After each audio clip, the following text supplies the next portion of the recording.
Welcome everyone to our Creative Boost Rep Party. This is our first online session after the Creative Boost program has ended. And with that, many are wondering how things continue. And rest assured, I'll get to that in just a bit. As a matter of fact, we have quite a couple of things to announce and show, including the appearance of a special guest. So make sure to stay until the end.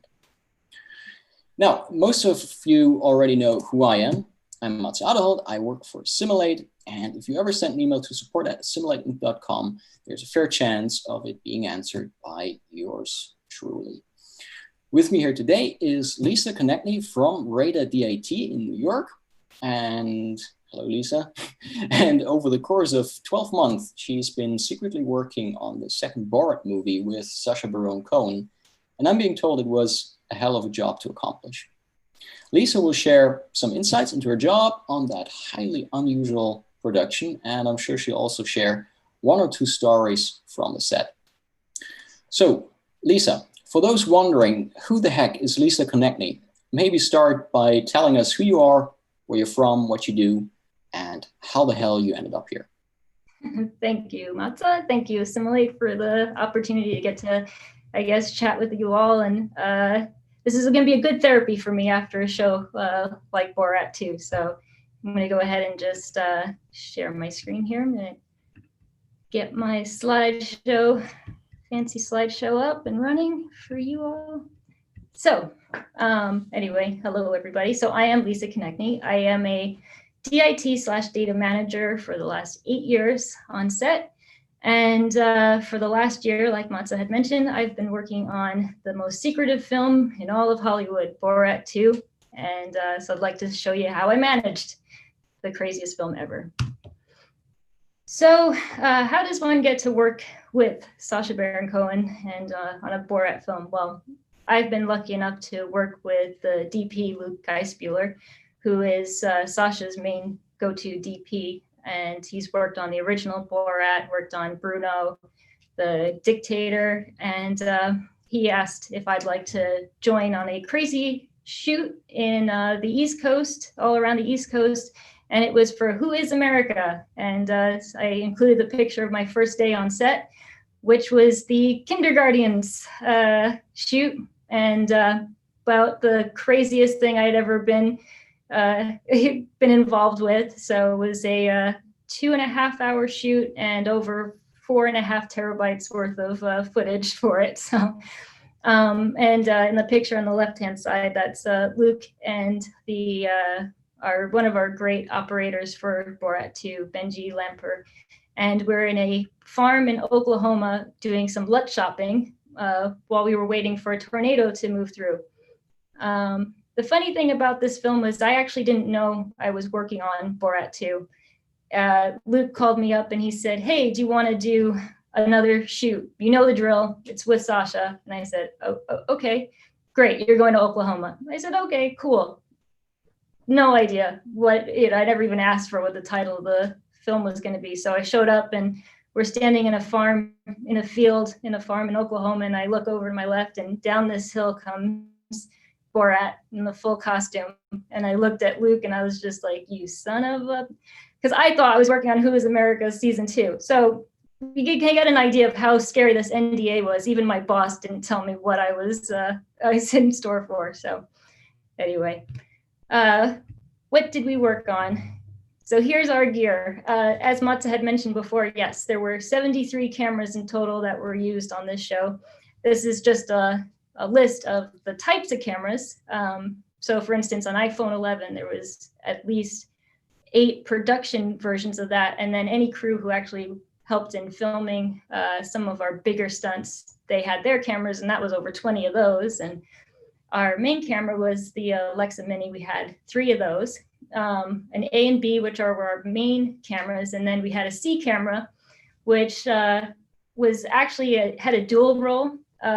Sacha had this idea that when he was interviewing people, he wanted to sometimes break up the, when he would ask a question, and if the person who was getting interviewed started to like think about what was happening, he would just break out in Hebrew and start speaking to our C camera operator, who was Alex, and he was from Romania. So he would start speaking in Romanian back to Sacha, who's speaking Hebrew, and vice versa. And they had no idea what each other was saying, but it just helped kind of move the narrative along for the interview.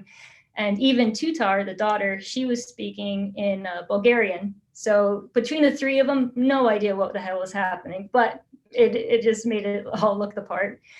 So anyway, and also I should just mention, if you guys have any questions, feel free to ask during the presentation. Matza is going to be kind enough to moderate here. So every once in a while, if something, pops in your head, feel free to ask. Yes, anyway. I'll try to be not too intrusive. Yeah, that's all good. So anyway, so we have all these cameras. We had the minis, we had GoPros, which were used for all of our interior of the cars, and DJI Osmos were set up for, we had like travel cars, which would help us get all the exterior shots. And then, button cameras, the HHX button cameras were used for when we did our CPAC, Michael Pence crash party. We had literal physical button cameras. We had ones on our hats. We could have ones in bags, like purses. There had to have been at least 40 of those that we had available if we wanted to try and use those as well. Just all hands on deck is basically the approach when you have a massive gag like that happening. And then, once we get all these different cameras, we try to set it to a log C, kind of as close to log C as we can, but some cameras just have a burn-in already on it. And I was working closely with Technicolor because they were actually the ones creating the dailies editorial and LTO backup. So I was constantly letting them know what this new camera was, where you could find the manual for it, because I had to go digging for it myself with some of these I'd never heard of. And then just to let them know, like, this is the closest you can get to the LUT or look that Luke had already approved. So, and then if the camera played nicely, we had a tentacle sync, so you could get the main mix onto it. Otherwise, it was all onboard audio. And the other thing was, sorry, sometimes there's a little delay on my slides here. Not all cameras are native 23976, so sometimes you were at a 24 or 59. So that being said, I have pro tips during this presentation. Lucky you guys. Nice. So we have the editors on this show were all working with Avid systems. So Avid projects kind of in general like to work in one native frame rate for their project. So if you have a camera that's going to come in that's not going to be 23976, it's always great to just sort of email and give the editors a heads up, because they may have to create a new project just for that specific camera. The technical answer, because I did ask an editor, is that Avid can read multiple frame rates in one project, but sometimes it will fight you, and you actually do get some degradation in the footage when it's doing the frame rate conversion. So just, if an editor asks, like, well, why are you telling me this? You'll have a very smart answer for them. So what did I use? Well, for shipping, all the footage from wherever we were back to LA to Technicolor Burbank, we were using the Glyph Atom Raid, which were fantastic. They're bus powered, so you don't have to worry about a secondary power supply source. And they were small, compact. You could fit them into a Pelican, one of those little mini Pelicans, to send it out. And I can't say enough great things about them. And then for our onset master raid, I used the 24 terabyte G Speed. And the nice thing with these was that the G Speed you could actually buy for $159, a Pelican that's already cut out specifically for that drive. And it has wheels, it has the handle, it can fit over as a carry-on for the airplane. And so it was a really, really nice little add-on. So that leads me to my next pro tip. Wait for it. There it is. Okay. So if you're going to ship out a drive, the shuttles and whatnot, I always encourage everybody to encrypt the shuttle. Now, if you're using a Mac, you can just right click and it'll actually be in a drop-down menu, say encrypt, and then whatever the name of the drive is, and you can create a password. Always include the password as like a header to whatever email you're sending to post with your tracking information. Why? Because you'll always get the same response, which is, what's the password this time? And you say it's the same one. Well, I lost the email that has that password. And anyway, just saves you some time and headache. But and you never want to encrypt a drive while it has footage on it. Just takes a lot longer to do it. Just do it when you first get it nice and fresh and brand spanking new out of the box. And we did some speed tests, and encryption does not affect offload time. So it's a great little cover your butt system. But speaking of that, because, FedEx actually lost one of our shuttle drives, and the producer came panicking to me and said, but is it okay? And I was like, well, it's password protected, so we're all right. And, you always want to look like you're a step ahead. Data managers, for whatever reason, sometimes don't get a lot of credit, even though you're actually securing everything that was done that day. It's in your hands. And so, sometimes just to make yourself look like you're pretty invaluable and not just another cog in a machine, it's doing, little things like this really do help for job security, honestly, and getting those callbacks. So moving on, what this show, come on. See, oh, there we go. Seems like when people add or join into the conversation, it delays a little, so I apologize, guys. Anyway, so what was I able to have on this show? Nothing, absolutely nothing. We had to be so secretive that everything on the left-hand side did not exist. Imagine a show that you're working on currently or just finished, and you did not have everything or anything on that left-hand side. It was absolutely terrifying. All we did have were the ability to email one another to say, do you know what's going on? No, do you? Okay, and then just start talking with one another. Or we had WeChat, which had the entire production in one single conversation, which was awesome, but also the most anxiety-inducing thing to be a part of, because now all of a sudden you have props panicking because for those of you who did see the film, when we were in the, he had to pay for the plastic surgery, and he pays with all singles. That day, we had to have, in like this little town in Georgia, I think we emptied every single bank of singles within and it was down to the wire where they were just like, he has to do this. We're going to lose her. She's perfect for this scene. And yeah. And so just to shove that many dollars into it was nuts. So anyway, you're getting to watch that all in a WeChat, and you're just like, I don't know why I have the sweats, but I do. It's not even my department. So anyway, what do you do when you have absolutely no roadmap to a shoot for your shooting schedule? Wait for it. Come on. There it is. Here's my love letter to Scratch. This was basically the blueprint, the lifeline, the sacred text of Borat 2, and that were clip reports. It was basically having 4 roles wrapped into one single clip report. So you were the scripty, the AC, the second AD, and a data manager through reporting. Because if you think about it, if you have nothing on a clip as far as slates or script notes, how does post know what the hell is going on set? We couldn't even have call sheets. Those didn't exist either. So we're just gonna go ahead and zoom in here. Come on. Wait for it. Oh, there it is. Okay, so here's a little tighter view of one of the clip reports. So obviously you'll have the source name, then you have your scene.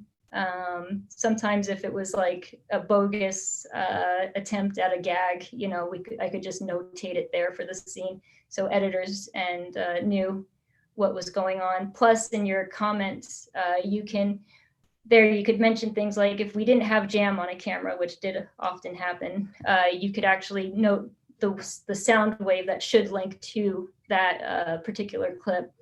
So like I said, it was basically, you're the eyes and ears of the post, and you're making yourself, even though you're a data manager, you're becoming so invaluable to bridging that gap right now. And the nice thing with Scratch is that you could actually color coordinate your comments. So if it was yellow, it was kind of like just a general comment. Blue was audio.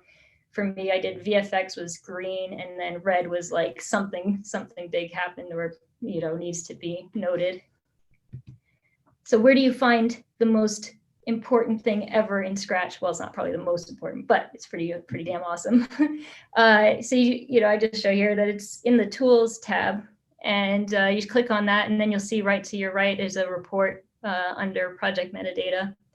And I use Clip Basics because it was kind of just ticked all the boxes for what the editors and that needed to see, and for Technicolor to see. And I always set the poster frame to about 50 to 60%. So you're just kind of creating a thumbnail that's somewhere in the middle of your of that clip, so they kind of have an idea of what they're looking at. And how big of a day did we have for clip reports? Let's see. This is killing my timing, my comedic timing here, by the way. Sorry, guys. I try so hard. Yeah, so this was our rally day. So if anybody saw the rally footage, that is just the B-roll of our Wuhan flu song. So we had, we had thrown every camera, prosumer, kind of, any camera that we could, to get this as much B-roll of this rally as possible. So that's what all those clips are that were sent to Technicolor. that was a pretty heated scene, right? That got seriously intense, because what a lot of people, Sacha had then, I think, has since posted his escape, which was what they had hired a private ambulance. It wasn't an actual from a hospital. He didn't take an ambulance from somebody else, kind of thing.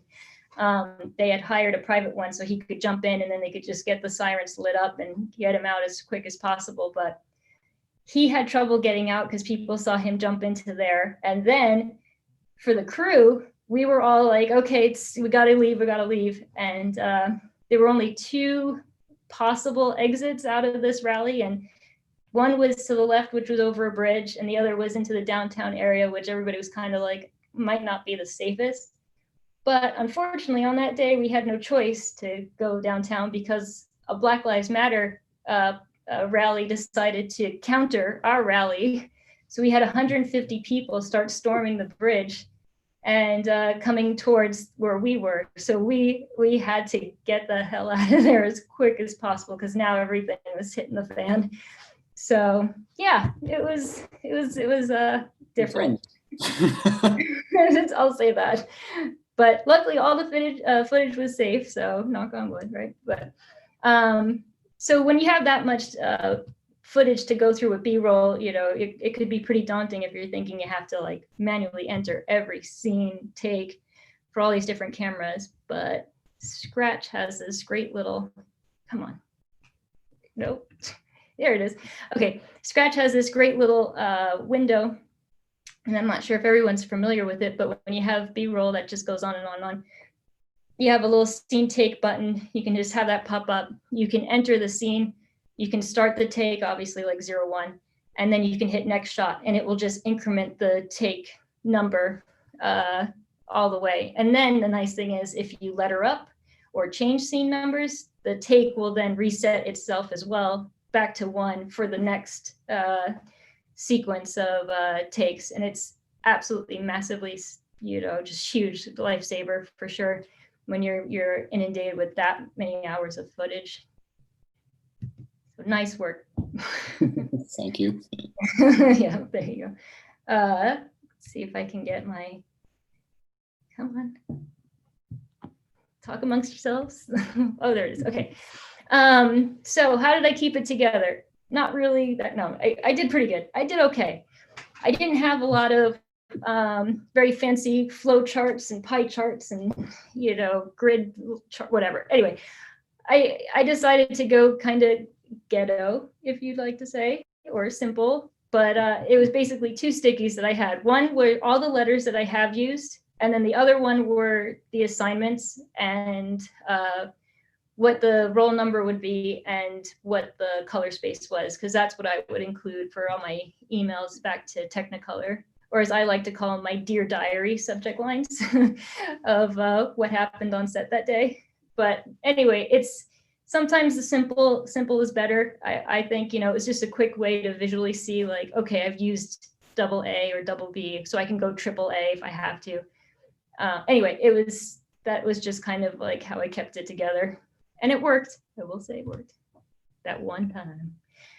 My last pro tip, this is for all the post supervisors who will absolutely love you for this, is to save the frame charts. I don't know why this always happens, but I'll have wrapped on a show and 2 weeks later they'll say, do you know where the frame charts are? Because we can't find them. And I'm like, okay, let's go digging. So now I just keep them as like that one folder that cannot be touched ever. And it's just always available if needed, way after the fact. So be the post supervisor's best friend and just save those frame charts. Cool. And there's actually, there's a question from Dario. Oh, okay. He's asking, in the clip report appears the audio file in the comments to sync later. Did you have the report from the mixer to get that information, or did you have to search them manually? No slate, no nothing. It's probably hard. Yeah, so the funny thing with the audio was that because we didn't have the slates, sometimes you would get a delivery of 3 sound waves for the entire morning. And it was basically, he just would never cut the whole morning. So yes, there was some manual syncing involved, and especially if there was no jam. So there were those moments where because I was creating rushes for the director to be able to know if we can move on or if we need to get some more guests to come in. So yeah, there were some moments where I had to sit there and manually sync. But Scratch does have a fantastic feature in its mixer window, if anybody's not used it, where you can mark, where you can, if you hear something like a door slam that you want to use as your slate, for instance, you can mark that spot and then nudge it and get it to where the door actually is closing and just sync it automagically, as I like to call it. And it really helps with not going nuts. So excellent question, thank you. Yes, as Jeremy notes, you requested that feature and we put it in for you. Well, you always ask, what would you like? And I said, I want this so bad. Because in After Effects, you have something a bit similar. You can mark little time, in the timeline. So I was over the moon when you guys added it. So thank you for finally doing it. There's another question. That's actually a little bit older by now. Brenton is asking, did he, I assume Sacha, actually hit David Dobrik's Tesla? Oh, I don't know anything about that one. Shoot, sorry. Then we skip that one. Then I'll just say yes, absolutely. Sure. Pretty much everything in that movie is kind of real, right? So yeah, even the guys in the lockdown house, people wonder if they were actors, and no, they were. We had actually gone through one group of 2 guys, and they didn't really have that kind of chemistry that they were hoping for. So we went back out in the streets and lucked out with the 2 guys that we had. So yep. Everybody is pretty much, and they vet everyone. I don't know if like the guy for the fax machine scene, he did an interview later on, and he was mentioning how these producers come to them and they swipe through photos of different actors, and then they'll have Borat in there, and if you don't recognize them, you kind of pass that first step, and then we begin to kind of film you and see if you're going to work or not. So I love the fax machine guy. It's so good. I have one more question, actually, coming through WhatsApp, because Toby is not able to join us here. He wants to know, there is that scene that's also in the trailer where Borat stays the night over at those 2 uh, uh, The lockdown house thing, yeah. yeah, exactly. Where he stays at that house, and he wants to know how was that shot, because it seems like there were cameras installed in that room and everything. Yep. Yeah, so those guys knew that there was a camera crew, like there were hidden cameras, and throughout the day when Sacha would be kind of rehearsing for a gag that may be coming up, we would have them go outside to interview them and just kind of get their thoughts and whatnot. And but they did stay in the house the whole time, and they were pretty much cut off from the world during it while we were filming, so they couldn't think too much about what could be going on at the moment. But yeah, it was all done with the hidden cameras. We had the Osmo set up, and it was a massive house, and so one whole section is where we were filming the guys, and then there was like a middle section to the home that had nothing going on, and then we were all the way in the back, and that's where we had the operators that were remote control, moving the cameras around, and they were I think they were motion censored to start recording when something was actually happening in the room, some movement. So that kind of helped. And they all had onboard audio to help. Well, for the most part, all of them had onboard audio to pick up what they were all talking about, because nobody was mic'd for it. So that was the bit that they kept pretty simple. So, we had some mics, I think they had planted because the sound mixers were there. I think also just recording from planted mics throughout the different rooms. Wow. It was pretty intense, yeah, for sure. And then, so here are just a couple of fun pictures from my my journey. The first one was at CPAC. We were trying to get close to Don Jr. Had hosted a party, and these were the drinks that they had lined up for this VIP party. So you have like the Democratic dumpster fire, and sponsored by Mike Bloomberg of 2020. So it's just so rad. I was like, what the? Okay, here we go. Game on. And here is when a tornado did end up touching within a mile of where we were filming. So the massive farmhouse that we were shooting in, we had to go and hide in the scary bunker basement of this farm, and every slasher film you could ever imagine just sort of flashes before your eyes.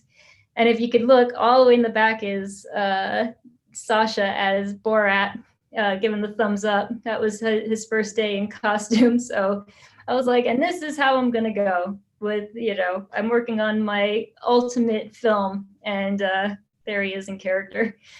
And the production had said, when we're in the Midwest or down south, just try and blend in. So that was my crew gear, which is I'd rather be homeless than chromeless. So, yeah, I was really good at trying to blend in, I guess. And then here is just what I had to travel with at all times, which is the hard drives and all the mini hard drives. Fun fact for anybody who's having to ship drives, the Pelicans are really great and very sturdy, but for some reason, FedEx charges you more if you ship them as is. If you have them box it, it actually costs less, because I guess it's a more exact size once it's in a box. So there's another real pro tip for you. There will be a controller who appreciates that. Yeah, exactly. The producers will be like, good job. And then the middle picture is that was CPAC. That was when we did our Mike Pence party crash. That were all the cameras that we had ingested that day for footage to get the shot. And when we started that show, that gag, my biggest badass moment, I guess, happened, which is we all had to get fake tattoos put onto somewhere on our body, so that if any one of us got arrested, we had the attorney for the production's name and number somewhere on us, so we could call for help. So I was just like, I'm such a nerd, and yet here it is. Like, that's pretty badass. But I did not make it a permanent tattoo, although some people were joking they wanted to do that. But did you have to use it? No, I thankfully did not have to use it. But, Sacha, when he got escorted out, he was detained for about 2 hours. So, but luckily the lawyers were kind of actually there already still too. So they kind of swarmed in and followed him to say, he's covered, he has an attorney. So, Well, okay. yeah. There's a question here. Yeah. Sorry if you have already mentioned it. What program did you use for the offload? I suppose you have renamed the files. Which program did you use for that? Did you then use Scratch to assign a real name? So I used Hedge for our offloads just because they do an X hash, which is comparable to an MD5, and it's the report that it gives out is can be used for bonded films. It's just as secure. So I used Hedge, and yeah, for some of the prosumer cameras where it was like, just 001 or whatever IMG, yada yada. I did create folders inside of its designated lettering folder so that I could keep track of what the roll numbers were.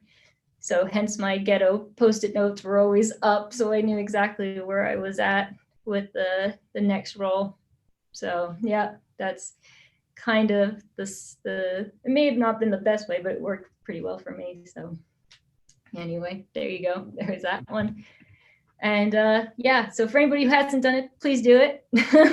And thank you guys for signing up and listening to me kind of ramble on about one of the zanier shows to work on. And before I hand it over to Matza, the master of arms, for this webisode, I just wanted to say to Assimilate, thank you so much for being my go-to program for the last 8 years. And if anything, to have the support that you have with Scratch, it's like having literally the best wingman on set, because if you ask a question, you're going to get an answer. You may not always like the answer, but it's an answer which you can reliably tell a producer or a DP, I can or I cannot do something, and you're confident in that answer, which is huge, on set sometimes, because, they're asking something that's never happened before, can you do this? So Matza and the other guys at Assimilate have always been really helpful in helping me either achieve it or saying it'll come, but not right now. So anyway, thank you. Pleasure. It's been a pleasure. Yeah, actually, I have one more thing, because when we were talking earlier, just rehearsing this, you briefly mentioned that you actually got to meet Rudy Giuliani at one point. Yeah. And I would love to hear how that turned out. Yeah, so when we did the big ending, in New York, oh my God. So anybody who's from New York, first of all, they will appreciate the fact that when I got my rental car and we found the hotel that we were going to stay at, I found out that across the street from the hotel, the street cleaning wasn't going to happen until the day after. So I left my car parked there for overnight because I was like, screw this. This is the best thing. Like, this couldn't be any better. So anyway, that's just a little side thing, but it was gold for me. But yeah, when we were getting ready to do the gag with Giuliani, I had no idea what was planned. I just thought, oh, he's going to come in as a boom operator / mixer, and that if Giuliani gets suspicious of that might be when things hit the fan. I had no idea about the lingerie that he was going to be running in wearing. So that was what the bug out was everybody was kind of planning for. So they said, Lisa, you're going to grab all the footage and you're going to go down the stairs, and that's how you're going to exit out. And I was like, okay. So obviously I went down the stairs beforehand because I wanted to see what the hell does that actually mean. And I got to get my bearings now. So I go down the stairs, and it literally ended me into the concierge office. And I was like, I walked in, the guy's like, can I help you? And I'm like, no, we'll just go leave now. I was like, okay, bad plan. We're going to have to do something else. And so I just decided I'm just going to act like I'm a hotel guest. And I got rid of all my gear, my laptops, everything, laptop bag. And I just took my purse and I just had that on me. And so when he came in with the lingerie and everything starts to hit the fan and Giuliani left, I grabbed all the media, shoved it into my purse, and I went to the elevator, and one of the producers came with me. And so we go down, one floor, and then this is where the doors open and Giuliani comes storming in because he recognized the producer, and he starts going off on her like, what are you doing? How could you do this? And then he looks at me and he's like, is she with you? And I was like, uh-oh, I have all the footage 5 feet from this man. And he's like, and oh my God. And this was at the kind of the beginning of COVID. So I had the mask on, I had some sunglasses on. So I was like, okay, we're okay. You can't see the fear in my eyes, at least. But she's like, oh, she's not with me. So they went down another floor and then exited out. And I just walked out of the hotel, got into the car, crossed the street, and I was out of there. And literally, as I'm pulling down the block, the police start coming in, and they locked down the entire hotel. And at that point, everybody sort of left in a hurry just to get out, and they left their bags behind, which had their wallets, their IDs. So everybody was in a bit of a freak out. Oh God. Waiting the status of all the gear and their personal stuff. So then they had to hire another company who was like a U-Haul, like 2 guys in a truck kind of company, to come in and just pick everything up so they could just say, I don't know what this is, if somebody was to ask, and play it pretty straight. So, yep, there you go. That was getting the hell out of Dodge with Rudy Giuliani. Jesus. Yeah, it was pretty scary. It was the one thing I didn't want to do, and it ended up happening. So. Well, had he known, he was just 2 feet away from all the footage, huh? It was all in my purse. He had no idea. And I just was like playing it cool. And like I said, I'm just so glad I had the mask on, because I would have been like, underneath everything. So they didn't see nothing. We're cool. Everything was play cool. Yeah, anyway. So, thanks, you guys. Okay, well, Lisa, thanks so much for your time and sharing these insights with us. If there are any more questions, please hold them until the end of today's session, because let me share my screen again. Yes, here we go. Back to what I teased at the beginning. Creative Boost has come to an end, as you all may have noticed. So, as part of our Corona help, we made all of our software completely free of charge for the past 6 months, even more, I think. Anyone could just go to our website, grab any number of licenses for any number of our products, no questions asked. And while a lot of people have taken advantage of the free access to our tools, of course, we can't keep giving away our software forever, sadly. On the other hand, we are very well aware that our industry is still far from being back up on its feet. So with the end of Creative Boost, we hereby announce a new program. And it's called Creative Reboot, which is also exactly what our industry is doing right now. It's rebooting. Now, what exactly is Creative Reboot? Low prices, that's what it is. Many people are not yet back 100% working, so we feel like we just can't straight go back to our old pricing. So effective immediately, you can go to our web shop and get Scratch VR and Play Pro at a very discounted rate. And that includes annual and permanent licenses until the end of this year. Forget Black Friday, we're doing it now. And of course, you'll still be able to get a fully functional 30-day trial, just as usual. There's more, and that is the release of Scratch VR, and Play Pro version 9.3, also available immediately. And here's a sneak peek of the most interesting new features, starting with media defaults. So let me quickly jump into Scratch. I hope you can all see that. So you all know Scratch, and I'll go to the project settings. And as you can see, there's a new tab here called Media Defaults. So up until now, Scratch, when reading any kind of raw file, it was always debiring it according to the default that was written to the file. Scratch would just read the metadata and know how to default like debire the file and decode it and everything. And now you have these override options. So by just enabling the check mark here next to everything, you can tell that all array raw shots should be debired to, I don't know, ACES if you want, using Array's ADA5 software debier and in 16-bit float, please.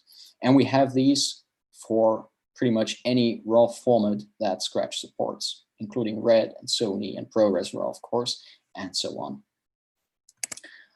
I'll tab back in here.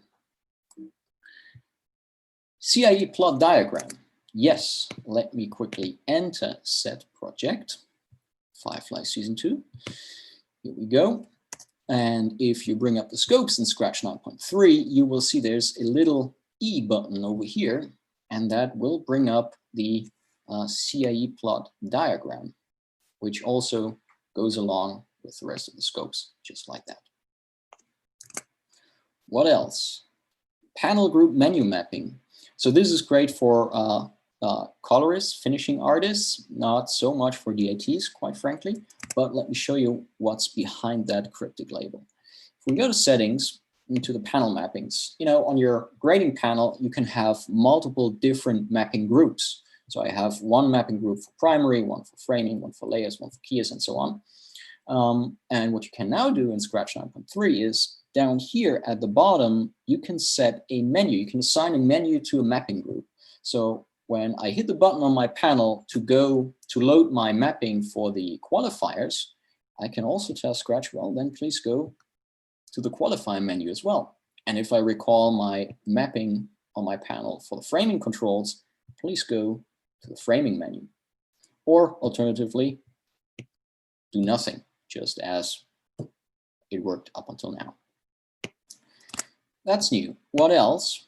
Integrated light illusion for display calibration. Yes, that plugin was available before, but Steve Shaw from Light Illusion has made it available to us, so we could integrate it directly into Scratch. So when you go to the Construct tab and to the Tools menu, you will now find the Light Illusion button right here. And that's, as a matter of fact, also, let me quickly see participants. Does anybody want to? No. This is also available in Play Pro. So if I quickly change the tool set to the Play tool set, you will also find the Light Illusion button right here. If I click that, it takes me into the player with the patch generator. And now I can connect to the Light Illusion Color Space CMS software and have that software remote control the color patches that are being shown here. And it's all done in full floating point, and it's pretty damn accurate. Okay, now there's one more feature, and frankly, I think it's the most important and most awesome feature of the 9.3 release. And to show you what it is and why it is so awesome, I have a special guest. Welcome, Jeff Sousa from Dungeon Beach in New York, who has been playing with the beta of 9.3 for a while, and he came up with a pretty cool setup. Jeff, please take the stage. Hey guys. Yes, I'm Jeff. I'm the senior colorist at Dungeon Beach. So we're a boutique post house in Williamsburg, not too far from Lisa in New York. And yes, the Scratch 9.3 beta fell off of a truck last week, and I had a chance to install it and play around with it. And what's really exciting is the addition of NDI. I did not know a lot about NDI before I saw that it was in Scratch 9.3. I knew that it was SDI over the network. And what was really cool is even though it's over the network, your own computer that you may be running Scratch on is able to actually see that output. And it's sort of, you can kind of use it as a virtual output to connect to other apps. And the main thing that I've been doing that I'll show you guys is basically using it as a way to connect to SetStream.io. So you have another option outside of the native Scratch streaming to basically get to SetStream.io and take advantage of their WebRTC protocol, which is actually quite a bit faster than the RTMP. And we're going to demo that. So I'm going to show my screen and basically show like two things that you need to do to get up and running. So I'm going to click share screen. and sharing. So you guys should be able to see my screen now. I'm going to minimize everybody.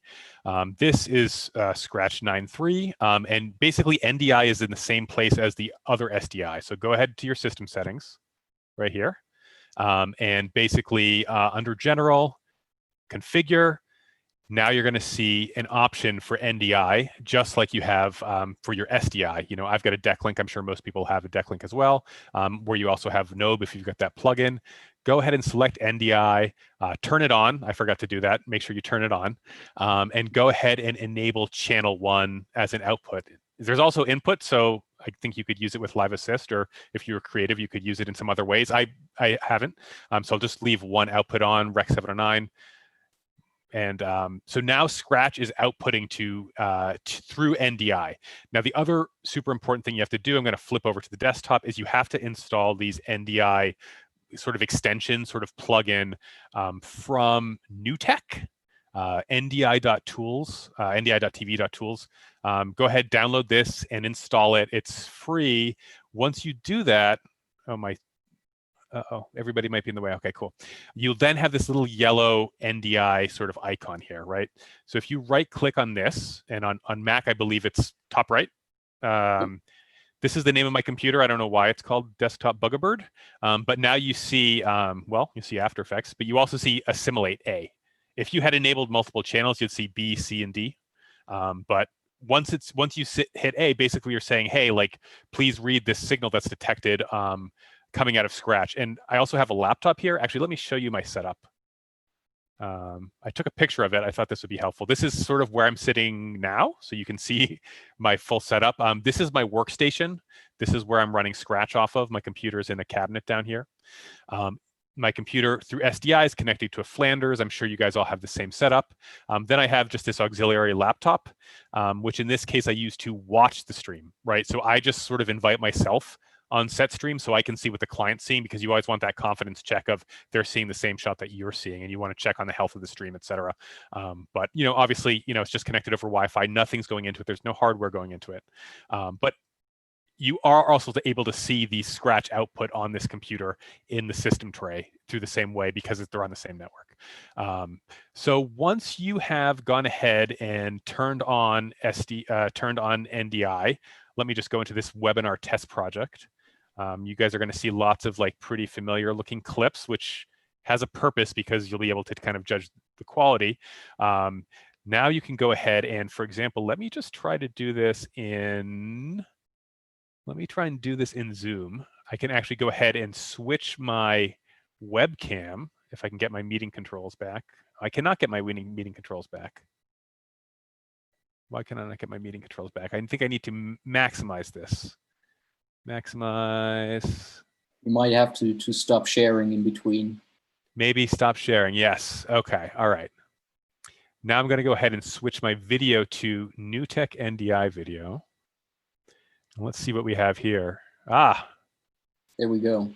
What do we have here? We have a cowboy, and we have a, I believe, a bison, and we have a model. So basically, just to reiterate, Scratch is sending out this NDI stream, which is basically like SDI, just without cables. And that little app that Jeff showed us is basically turning that signal into a webcam-like signal. So in Zoom or in Skype or whatever app that supports webcams, you can then, instead of choosing your normal webcam, just choose that other webcam called NDI. And you can display the stream right out of Scratch. It's very cool. So, you know, for a color session, I probably wouldn't do this, but a lot of agency calls I get, you know, where you're sort of going over a commercial. Maybe the agency showed it to the client. They wanted, you know, there was a Coke bottle. They want it to be redder or whatever. This can just be helpful to check in, because agencies are super comfortable with Zoom meetings. You know, it's a little harder to get them to set it to get into set stream. So I think for quick communication, something like this is like pretty invaluable. Or if you're just checking a conform, or if you're doing sort of rough VFX, again, not the best quality, but it's just super amazing to be able to do this. And of course, you know, you can go ahead and I could create a power window, for example. I need to get that new shortcut going. So for example, you know, you could go ahead and have a circular power window, and you can put softness on it, and you're going to be able to see that in the stream. So this is incredibly cool. This is not the main way that I have been using this. I'm going to go ahead and switch my video back to my face. Instead, what I've been doing is SetStream.io. So I'm going to show you guys how to do that. Let me go ahead and turn sharing back on. Let me share my screen. Right. Okay, yep, let's share it. All right, so you're seeing my screen again, yes? Yes. All right, so let's go ahead and go into SetStream. Now I already have a stream set up. And so I'm just going to go ahead and configure it. This is the thing where when I saw this, I was like, oh my God, you can just pick NDI video here in SetStream. And you don't have to go through OBS, right? Which is something I had been experimenting with in the past. You can just go straight into Chrome. And basically, again, thanks to that plugin, thanks to Scratch outputting, you're able to pick this as if it were a webcam. I have been chatting with Thatcher Kelly of SetStream, who was on a previous webinar, and he was basically going ahead and recommending this VP9 for a little bit better quality, a little bit more responsiveness. He said it's more similar to like H.265, except one huge caveat is you're not going to be able to see this on iOS devices. So if you're working with a director or agency, make sure you tell them to get on a real computer and also Chrome. Download Chrome, don't use Safari. Apparently Safari's got a levels bug. They're going to see lightened levels. It's going to be a disaster. So go ahead and get this set up. You go ahead and hit start, and that's pretty quick. I mean, immediately we went ahead and saw this. And so my tangent is active right now. So this, what we're seeing is it's relayed to SetStream and it's coming back off the internet. So you can just already see that the responsiveness is there. I'm adding some red to the power window, taking advantage of the fact that the tangent is active even when I'm not in Scratch. And maybe we could go ahead and maybe Matze, you could pretend to be my client and join. Yes, absolutely. My SetStream. Give me 1 sec. Here we go. Can you see my screen? So I got the invite, and I'll just copy the password, click the link, go in here, enter the password, sign in, and hit play. And there we go. So I can see the stream from Jeff right now. So I'm going to go ahead and switch shots. So now we're going to be looking at a cowboy, and that's pretty fast. I mean, that's faster than the RTMP, just in terms of responsiveness. Hit play. You see playing. Going to back up to the different shot. We're going to see the cowboy again. I guess we'll do an unscientific test. I'm going to bring my mic really close to my panel so you can hear the next frame button, and you can see that it is responding very fast. That's a great idea. Let's do that. Chickens. Cow. Chickens. I'm going to go ahead and add a bunch of contrast. I'm going to make this shot, well, that one is black and white. I'm going to go ahead and make this one black and white. Black and white now. This is pretty amazing. It's really, really fast. And the quality is quite nice. And so again, it's, a SetStream always sends WebRTC to the client, but you don't necessarily always feed it with WebRTC unless you go straight into Chrome, right? And so having the NDI is a way to link up Scratch with Chrome directly and get that fast uplink connection. So you can kind of get this like sub-second latency. And I actually had a session this morning, which was pretty cool. And we did this, and we were doing, we were like judging neat video. We were doing conform stuff.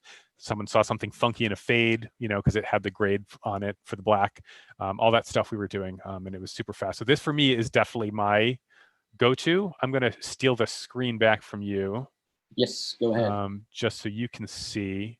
And one reason I kind of already showed it, but one reason I kind of like this is because you can go ahead and show your overlays, right? So if I go into the canvas, make a new circle, right? I'm going to go ahead and add some softness to this. The client can, and I'll just make it yellow, right? The client, let me show you SetStream.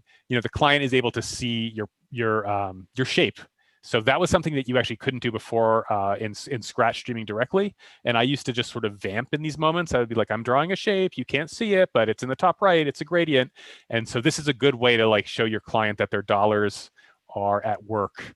And then the other thing that's really cool is it just gives a little bit of extra sense of security for color management, right? Like if you're grading ASIS and you have an ODT, a Rec 709 ODT, you have confidence that what you're seeing in the Flanders monitor, which let me just show that right now, right?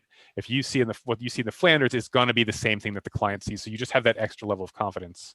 Oh, we didn't see that. I didn't pin your video fast enough. Oh, You have to flip it around again. okay, sure, no problem. I was just going to say that this you see this color management is identical to what you're seeing, what the client's seeing. I mean, this is my confidence monitor, my laptop that's checking out the stream as well.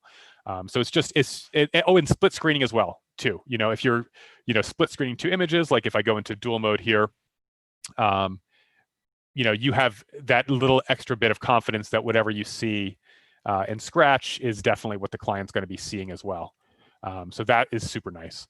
The last thing about that, which is cool, is you can kind of you can take advantage of the fact that you can put LUTs on different outputs, right? So if you go to settings, you will see the NDI just like any other output here, and it can have its own display LUT. I've already loaded, actually from Steve, this is from Light Illusion, this is the Scratch Alexa LUT.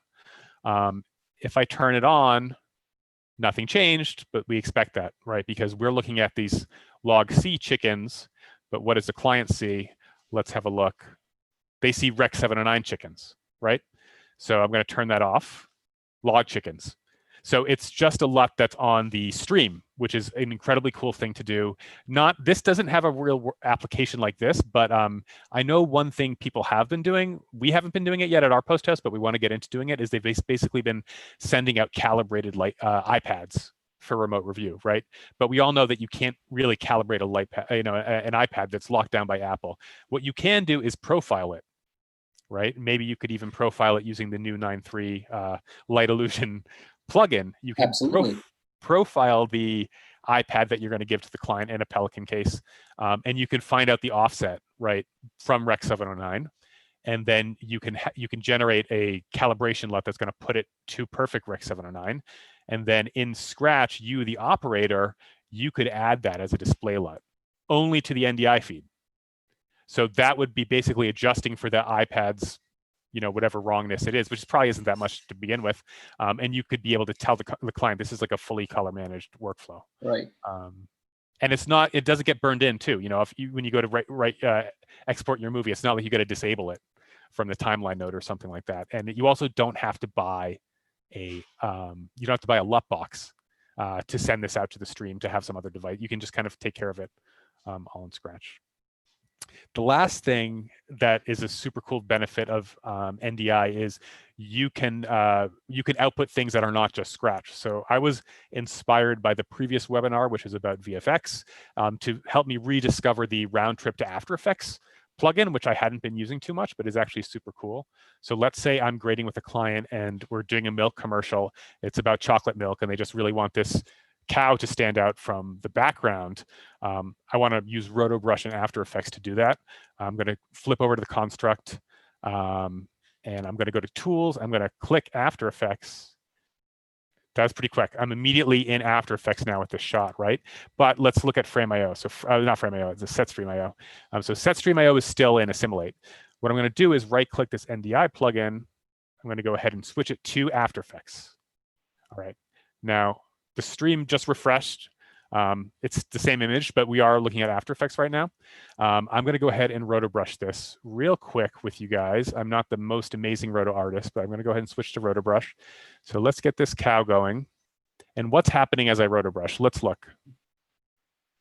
Oh, so we're seeing the alpha. So this is pretty cool. So you can impress a client like this. We're going to go ahead and just get the whole cow. Let's get this cow going. We're impressing the client. They are checking out our roto work. They're watching the cow sort of come to life against alpha. And now let's just go ahead and let's send this. I'll send it to the tray. Okay. The roto's animating. Client sees this too. They see the output in After Effects. Now we're back in Scratch, right? So I need to not forget to go ahead and switch the output back to Scratch. Let's switch it back to Assimilate. All right, we're in Scratch. Let's check out this shot. And what I'm going to do is open up the tray. And here it is from After Effects. That was my rehearsal from After Effects. So now we basically have added the shot over here. And what I want to do is add it as a matte. So let's go ahead and do that. Let me hide the tray. Let me go ahead and desaturate the background. In the fill matte, let's go ahead and add, and let's, oh, sorry, not to that. No, I want to add it there. I want to make a new layer. Let's go ahead and add the cow there.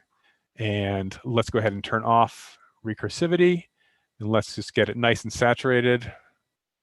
All right, I think I messed something up. I needed to put it in fill. Let's clear it. Yes, let's go ahead and put it in fill here. All right, so now I have this matte. So now I can go ahead and, I think, saturate it. Am I doing something wrong? Yes. Yes, there we go. There we go. So now we have a fully saturated cow and we have a black and white background. And then let's just go ahead and add a little bit of contrast. And so let's just see what we're seeing on, oops, we don't want to see any chickens. So this is what the client's seeing. So we had a round trip to After Effects, we did VFX, we did Roto, and we took the client with us. So that's the main advantage to doing it with NDI versus, if we were using Scratch's internal streaming, which is awesome, we would kind of be sort of still in Scratch. So that's kind of it for the NDI workflow. I mean, I found it really nice, and it's definitely going to be sort of my my sort of go-to from there. I guess, are there any kind of questions about the workflow? There is one question. If I wanted, Ash Zoom is asking, so if I wanted a DOP to watch from his iPhone, what settings in SetStream would you recommend? Oh, because we just said that it doesn't work on an iPhone? I don't know. Right. I think VP8 will work. I would just check. I haven't done it, but I think it's worth checking. I think VP8 will work. I think. If not, maybe this H.264 I tried, but it didn't look very nice at all. It was sort of like Sega Genesis pixelation type stuff. So I think VP8 will work, but I would definitely do a test. That said, Safari has a problem, at least on macOS. I don't know if it also has a problem on the iPad. I would assume yes. I know you can download Chrome on an iPad, so I would try to, on your own iPhone or iPad, download Chrome and see, if it works. Maybe that will work with VP9. I'm not sure. Okay.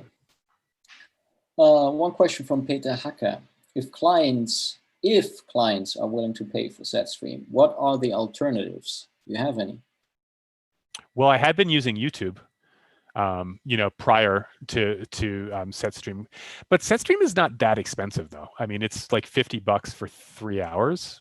So I would say, if you're not making enough money to be able to spend $50 for 3 hours on that job probably does not deserve SetStream. And I would just do it on Zoom or just send stills and just, hey, 2 rounds of revision, done.